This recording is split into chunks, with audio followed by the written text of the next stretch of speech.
Olá, tudo bem? Eu sou o Eduardo, sejam bem-vindos a mais um vídeo do canal do Professor Estrada. Nós temos 3 vídeos por semana, portanto inscreva-se, clique no sininho, curta e compartilhe os nossos vídeos para ajudar a divulgação do projeto. Bom pessoal, estamos aí hoje com a nossa aula 160 no nosso curso de Matemática Básica. Estamos estudando sequências, PA e PG. E esta aula aqui nós vamos dividir em duas, então vamos fazer em 2 dias exercícios gerais envolvendo progressão aritmética e progressão geométrica. E com isso nós vamos finalizar esse assunto de PA e PG. Os primeiros 2 exercícios que nós vamos fazer, pessoal, eles tratam de interpolação. O que é interpolação? Nós vamos estudar neste problema a interpolação. É um tópico muito importante dentro de PA e PG, mas não é nenhuma teoria nova. Mas vocês vão entender como é que funciona esse tipo de exercício agora. Então o primeiro exercício é o seguinte: interpole 6 meios aritméticos entre 4 e 67 nessa ordem.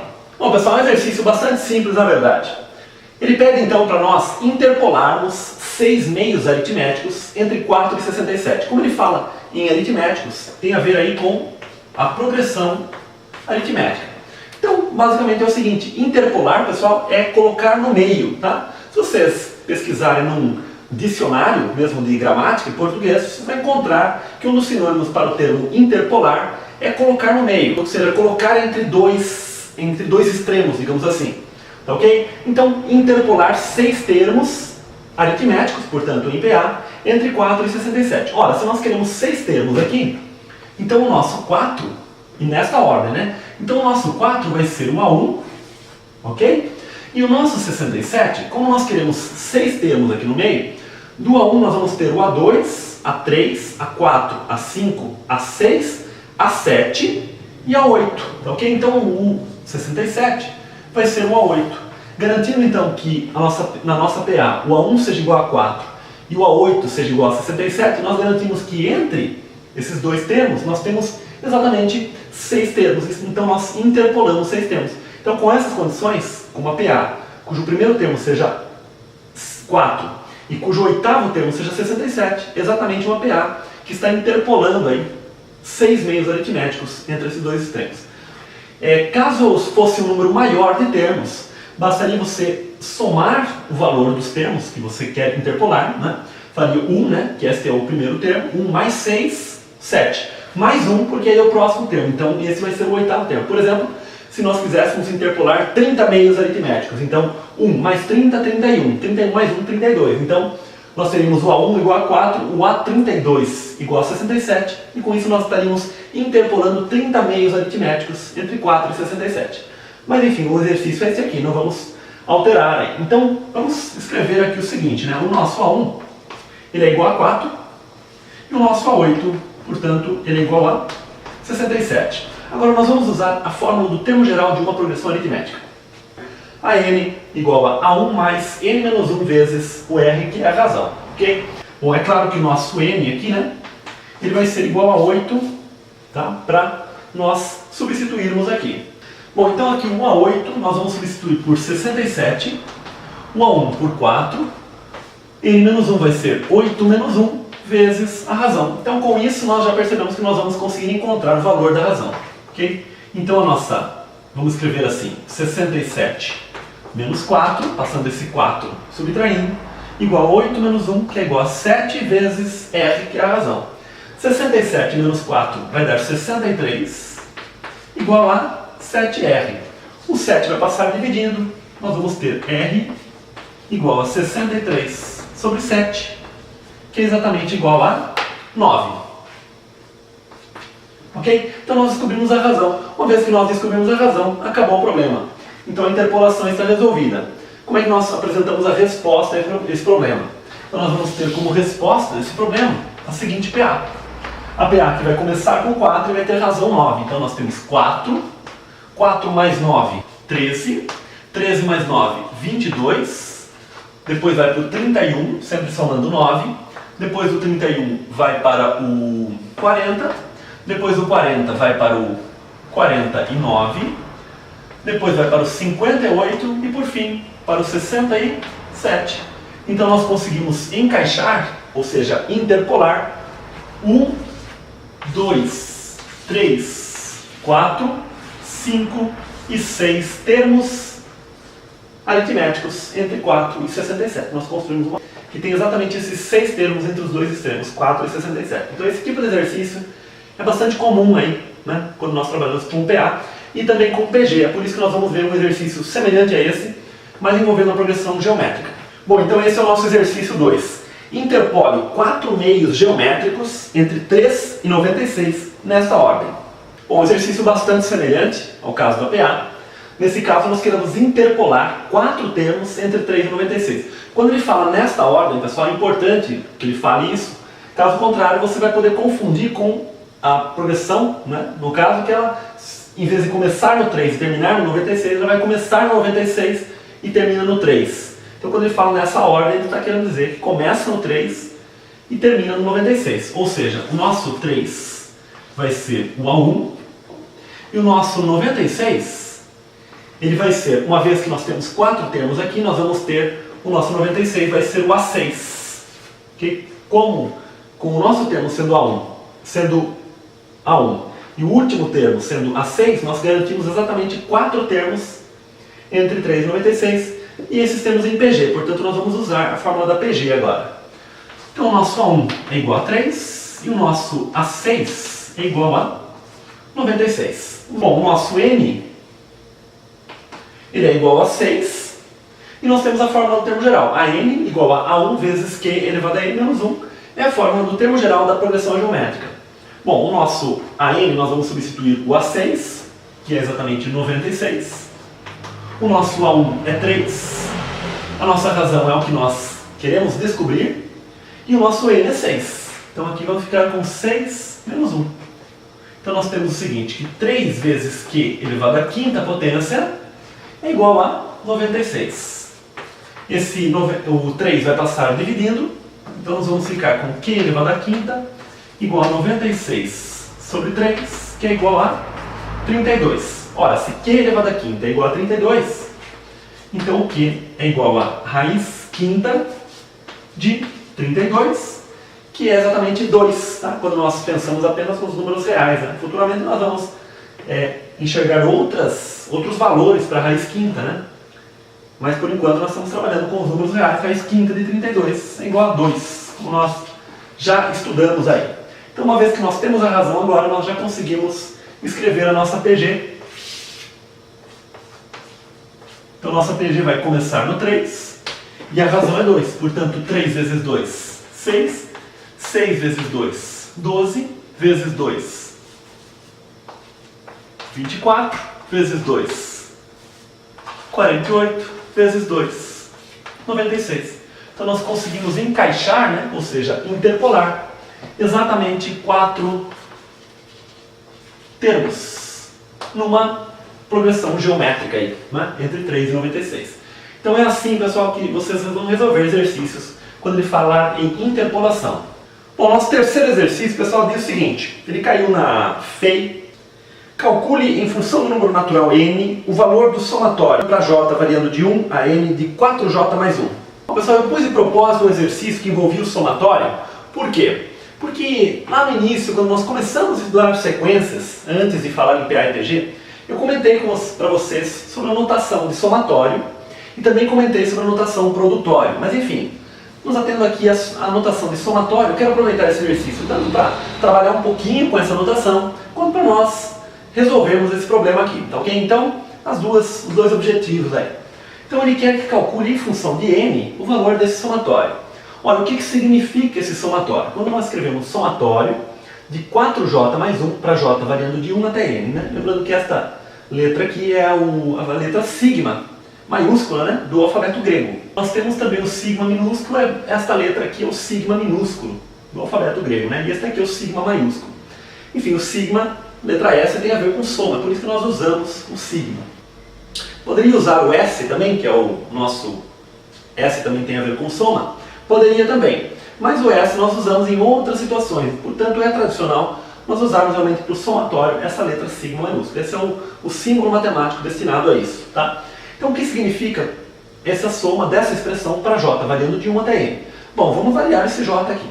Bom, quando j for 1, nós vamos ter o seguinte, 4 vezes 1 mais 1. Ora, eu peguei exatamente essa expressão e substituí o j por 1. Como é um somatório, então eu vou somar essa expressão com esta mesma expressão aqui agora para j igual a 2. 4 vezes 2 mais 1. Vou fazer novamente soma com 4 vezes 3 mais 1. Isso vai continuar até quando nós escrevemos aquela soma como 4 vezes n mais 1, que é o último valor de j, né? Então j está variando de 1 até n. Então veja, eu estou escrevendo essa expressão para j igual a 1, j igual a 2, j igual a 3, até o j igual a n. E estou somando os diferentes valores, por isso somatório. Quer dizer, o somatório desse valor para j, para esse j aqui variando de 1 até n. Bom, mas o que significa 4 vezes 1 mais 1? 4 é 4 mais 1, que é 5. Então aqui é 5. 4 vezes 2 mais 1 é 8 mais 1, que é 9. Depois aqui 4 vezes 3 é 12, mais 1 é 13. Mais... aqui no final não tem o que fazer. Tem que deixar 4n mais 1 mesmo, ok? Bom, o que está acontecendo aqui? 5 mais 9 mais 13. Ora, de um termo para o outro, nós estamos somando 4 unidades. Então, quando nós analisamos esses termos aqui, 5, 9, 13, até, caminhando aqui, até o 4n mais 1, esses termos eles formam uma progressão aritmética. De fato, pessoal, inclusive pelo que nós estudamos na aula passada, é de se esperar que formaria uma progressão aritmética. Porque aqui, quando nós pensamos em 4j mais 1, nós temos uma relação com a função linear do primeiro grau. Função afim, né, com o j aqui no lugar do x, digamos assim, né, que o mais tradicional para a função do primeiro grau é utilizar o x, mas está definido apenas para os valores inteiros. Mas nós vimos na aula passada que existe uma relação entre a função do primeiro grau e a progressão aritmética. Então é de se esperar que surgisse realmente os valores naturais, não nulos, uma PA. Okay? É de se esperar isso aí. Na aula passada nós vimos, né, estudando a relação entre a progressão aritmética e a função do primeiro grau, nós escrevemos essa expressão que o AN é R vezes N mais A1 menos R. Né? Então nós percebemos que este R aqui, sendo a razão, é exatamente esse 4 que aparece aqui. Né? Esse 4 que aparece aqui. E A1 menos R vai ser o quê? 5 menos 4, ou seja, A1 menos a razão, que é 1, portanto é este 1 que aparece aqui. Quer dizer, o coeficiente linear, ele é exatamente o A1 menos R, e o coeficiente angular é a razão. Né?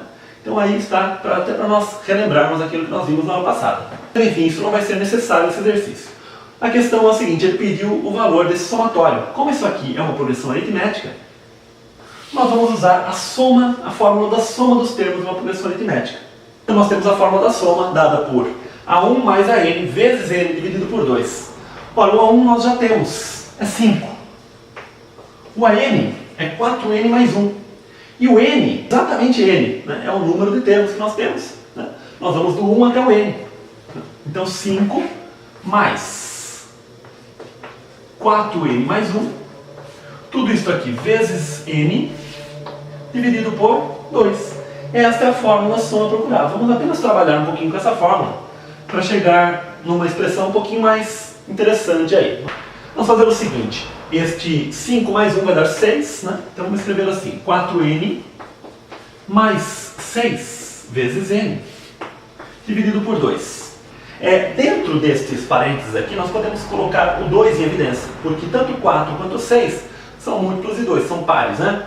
Então aqui vai ficar 2, que multiplica 2n mais 3. Esse 2 que nós vamos colocar em evidência, já podemos simplificar com esse 2 que aparece aqui embaixo.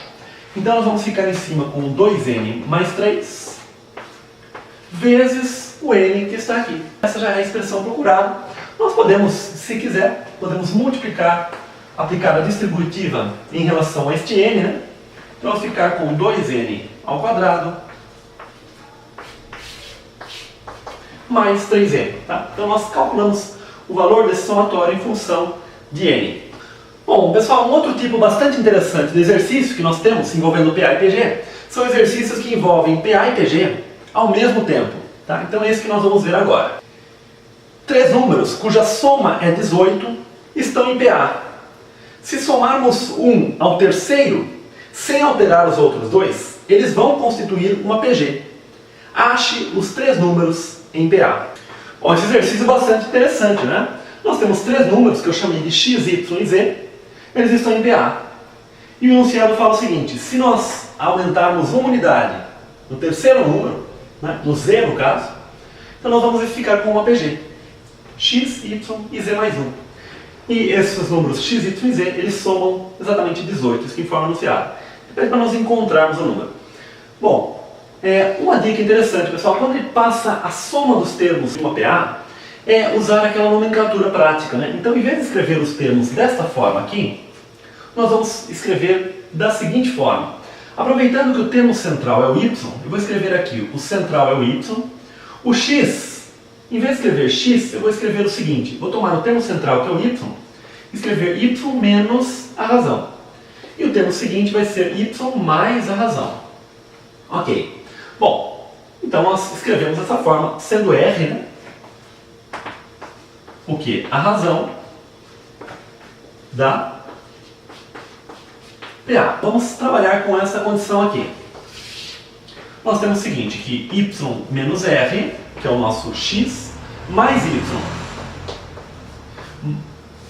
mais o z, que é y mais r, ele falou que isso aí é igual a 18.